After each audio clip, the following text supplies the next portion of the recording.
afrika dimuqraadiyaddu ma waxay u keentay horumar mise dib u dhac kala taliyayaasha afrika waxa kaliya lagaga adkaan karaa doorashooyin iyo dimuqraadiyadba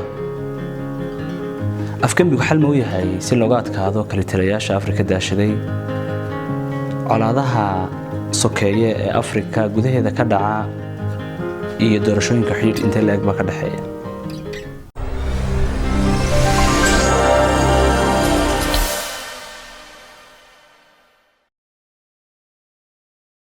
بسم الله الرحمن الرحيم نبض دمانتين بكسو دوادا كولان كلا يتحنيهني بوغداك iyo buug kale buugga aynu ku soo qaadanayno kulankan waxa la yiraahdaa Wars, Guns and Votes Democracy in Dangerous Places dagaalada hubka iyo codeynta doorashooyinka dimuqraadiyadda iyo meelaha halista buuggan waxa qoraaga loo yaqaan Paul Collier waa professor dhaqaalayahan isla markaana ku takhasusay sameynta iyo daraasaynta siyaasadda dadweynaha hore wuxuu u qoray Paul Collier buug loo yiraahdo The Bottom Billion oo kaga hadlay markaa dhibaatada dhaqaale ee haysata dadka markaa Bottom Billion uu bixiyay Afrika iyo nidaamka dawlad la'aaneed ee haystaan iyo sida ay uga bixi karaan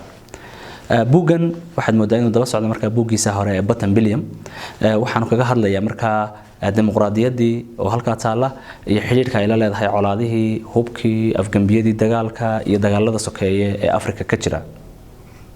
wuxuu ka soo bilaabayaa oo ka sheekeynaya guud ahaan Afrika markii uu ka tagay gumaystuhu in ay u wareegeen oo ay qabsadeen kali taliyayaal intooda badan ahaa ama u badnaa kuwii xorriyadda Afrika inay hesho u dagaalamay 1900 iyo horaantii 90kii wuxuu leeyahay markii midowgii Soviet uu burburay isla markaana dagaalkii qaboobay adduunka uu dhamaaday Europe waxay bilaawday markaa in Afrika loo soo waarida ama la keeno nidaamka dimuqraadiyadda nidaamkii dimuqraadiyadda ee Afrika la keenay buu leeyahay hadaba ma noqday mid Afrika dan u noqday oo ay ku baraadhay oo markaa ay kaga raysatay kali taliyayaasha wuxuu leeyahay jawaabtaasi maya sababtuna waxa weeyaan buu leeyahay nidaamkii aan keenay ee dimuqraadiga ahaa haddii aan reer Yurub nahay muu ahayn buu leeyahay nidaam dimuqraadi oo wada socda laakiin waxa kaliya Afrika la keenay waxay ahayd buu doorashooyin kaliya oo ah in doorasho la qabto 5 sanaba ama 4 sanaba mar taasi waxa keentay buu markaa qofkii kala taliyaha ahaa madaxweynayaashii kala taliyayaasha ahaa ee Afrika joogay inay uga faa'iideystaan doorashooyinkan iyo nidaamka reer galbeedada ka riixayo inay ku helaan sharciyad iyo kalsooni kale iyo dhiiranaan kale oo hor leh maadaama uu nidaam dawladeed oo kala hagaya madaxweynihii iyo gudiyadii doorashooyinka iyo ciidamadu aanu jirin madaxweynihii iyo ninkii la hadlayay ee kala taliyaha ahaa ee la rabay in doorashadu ay bedesho ama wax lagaga qabto wuxuu u isticmaalay doorashadii inay noqoto wax isagu isku bari yeelo oo uu ku helo sharciyad wuxuu leeyahay taana waxa sabab u ah in nidaam dimuqraadi oo wada socdaan la keenin iyadoon xorriyad qowl jirin iyadoon military adag jirin iyadoon ururadii bulshada aanay dhisnayn iyadoo oo aanay kala soocnayn nidaamkii laamaha dawladdu oo qof kali ah oo madaxweynaha ama head of state uu wax walba isagu sameeyo baa la keenay buuri doorashooyinkana isagunba markaa wax weeyaan isugu dhawaaqay oo isu qabanaya taasina waxay keentay buuri markaa in wax dimuqraadiyad la dhahaa aanay jirin isla markaana ay keentayba in dadku sii qaybsamaan wuxuu leeyahay Afrika dhibaatada ugu weyn kala taliyaha oo kaliya ma xataa bulshooyinku waxay u qaybsan yihiin qaab qabali ah oo ethnic based ah oo isir dadkii u qaybsan yihiin taas waxa keentay buu leeyahay marka qofkii kala taliyaha ahaa iyo dadkii la tartamayay in qaabka doorashada iyo ololaha u galay noqdo qof waliba cidiisii iyo qoomiyadiisii inuu doonto hadhowna marka aan waxa lagu kala dooran bayaa fiican iyo wanaagsan lagu kala doorto waa inankayagi taasina waxay keentay buu marka in macnihii guud laga rabay dawladnimadu ay meesha ka baxdo oo yaa ummadda wax u qabanay iyo dadka wax u qabanay ay meesha ka baxdo waxa keentay marka mar hadii la qaybsamay buu leeyahay colaado sokeeye oo dawladaha dhexdoodii ka dhaca inay qarxaanba oo doorashadaasi ay la timaado wuxuu ka warramayaa tusaale soo qaadanaya Kenya wuxuu leeyahay Kenya waa dalalka Afrika ugu ilbaxsan baa la leeyahay laakiin 2007 doorashadii ay qabsadeen wuxuu leeyahay si toos ah waxay ugu kala codeeyeen waxa weeyaan labadii madaxweyne qoomiyadahoogii iyo dadkii markaa xulafada la ahaa tusaale ahaan wuxuu ka hadlayaa luwada oo kale inay codeeyeen ninkii mucaaradka ahaa ee Odinga qoladii madaxweynaha joogay markaas ee Kibakina waxay toos ugu codeeyeen waxa uu codeeyay baan leeyahay qoomiyadiisii ahayd Kikuyada marka wuxuu leeyahay dawladihii la lahaa Afrika ugu ilbaxsan yihiin baa sida ahayd markii la kala adkaaday ama la yidhi waa la kala badiyeyna waxay keentay in dagaal sokeeyo uu ka dhaco Kenya dawladaha kale ee Afrika oo badan oo kalena tusaale u soo qaadanaya marka wuxuu aad u soo bandhigayaa cilmi baaris uu ka keenaya halista colaadeed ama dagaal sokeeyo ee ka dhaca dalalka ee dimuqraadiyaddu keentay maadaama dimuqraadiyaddii aanay dhamaystirnayn doorashooyin kaliya laga soo qaatay wuxuu leeyahay marka xal ma noqonaysa taasi waxaana sii ballaarinaysaa burburkii iyo dawlad la'aantii Afrika haystay iyo faqiirnimadii wuxuu ka warramayaa doorashooyinka badan ee soo noqonaya halista dhaqaale iyo burburka dhaqaale ee ay bulshooyinka ku keenaan maadaama wuxuu leeyahay dawladihii mar walba 4 sano ama 5 sano hal mar la isugu geynayo xooga iyo dhaqaalaha oo dhan sidii ama cod loo iibsan lahaa ama maalgelin loogu sameyn lahaa sidii loo heli lahaa doorashooyin ama mararka qaar xataa militariga xooga loo saar lahayo dhaqaale badan loo gelin lahaa si marka madaxweynuhu isku ilaaliyo waxyaalaha kale ee xiisaalo ka warramaya buugan Paul Collier waxa kamid ah afgambiyada Afrika ka dhaca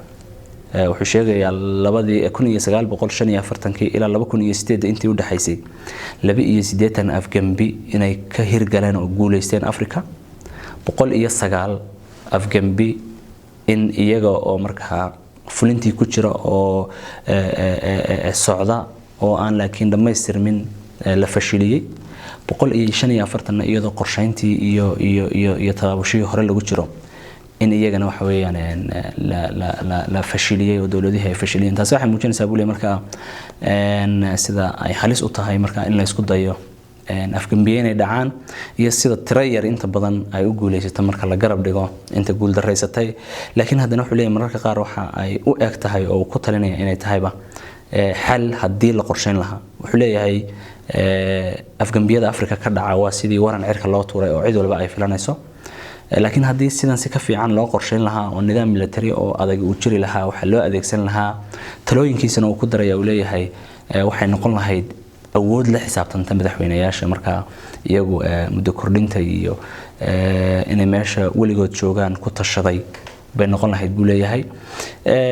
waxyaalaha kale xiisaale oo ka warramaya waxaa kamid ah marka dalal Afrika oo tusaale ahaan uu soo qaadanaya Côte d'Ivoire oo kale wuxuu leeyahay 10 sano gudahood dalkaasi wuxuu arkay dhammaan mushkiladahan ka hadlayno oo dhan colaad hub sharci darro ah oo inta soo gala la isku gumaado doorashooyin la dhaco qabiilada la isku dilo iyadoo dimuqraadiyaddii marka waxa soo dhamay ay ku lamaan yihiin oo la leeyahay nidaam dimuqraadiyadeed baa la sameeyay iyadoo mararka qaar Abidjan caasimadaas oo kale ay ahayd meelaha Afrika la dhaho waxaaba way baarista Afrika buu leeyahay haddana mararka qaar in 10 years time waxay noqotay meel aan la maleysan karin waxa ka dhacay inkastoo markii dambe heshiisyo iyo dhexdhexaadina badan oo kale la sameeyay laakiin wuxuu leeyahay taas waxay muujinaysaa sida ay dawladaha Afrika ay u yihiin kuwa u nugul in colaado sokeeye ka qarxaan in dadku qaybsamaan maadaama dadkii wacyigoodii iyo aqoontoodii guud aysan dhisnayn maadaama dhaqaalahoodii aanu dhisnayn maadaama dawladdu wixii kala hagaysa oo kala ilaalinaysa aanay jirin oo nidaamkii fulin karta aanay jirin arrintaasi halis weyn bay leedahay waxyaalaha kale ee xiisaha leh uu talooyinka uu bixinayo waxa kamid wuxuu leeyahay dunida guud ahaan dalalka Afrika danaynaysa ama beesha caalamku doorka ay ka qaadan karaan in dimuqraadiyad rasmi Afrika laga hirgeliyo waxa kamid uu leeyahay kow inay taageeraan afgambiyada dagaal ee u adeegaya in la ilaaliyo nidaamkii doorasho ama dimuqraadiyadeed ee saxda ah tusaale ahaan madaxweyne dal haystay haddii inta doorashadii laga adkaado uu ka degi waayo wuxuu leeyahay reer galbeed iyo dunida kaleba waa inay taageero siiyaan militariga si kaamarka afgambi looga qaado loona soo celiyo marka qofkii doorashada helay sidoo kale qofka doorasho hela ee ku guuleysta inay garab istaagaan oo ay taageero military iyo dhaqaalaba siiyaan sida loogu ilaalin lahaa inaan afgambi laga qaadin maadaama uu sifo sharci ku yimi waa buug runtii xog badan iyo cilmi baaris aad u qoto dheer isaga iyo kooxdii la shaqeynaysa ay galiyeen tusaalayaal badan oo ka keenayo waa buug marka aad akhriyayso aad dareemayso macnaha inuu kula sheekaysanayo ama qaabka su'aalaha iyo jawaabaha uu isu weydiinayo ay tahay qaab waxa qofka akhrisanaya laftiisa uu talooyinka intuu weydiiyo mararka qaar haddana uu ka jawaabayo isagu waa buug runtii aad u xiiso badan aan kula talin lahaa cidii akhriyi kartaan inay akhrido buugga kan ku xiga intaan ku kulmi doono waxaan idinku dhaafayaa buug wadaag waa adduun wadaag hoyga agabka waxbarashada iyo buugaagta ee Hema Books. Hema Books waxaad ka heli kartaa agabka waxbarashada noocyadooda kala gedisan, buugaagta dugsiyada barbaarinta hoose dhexe ilaa sare, agabka shaybaariyada sayniska iyo guud ahaanba buugaagta akhriska guud oo ku qoran Soomaali, Ingiriisi iyo Carabiba. Soo booqo Hema Books oo baahi tir maskaxdaada.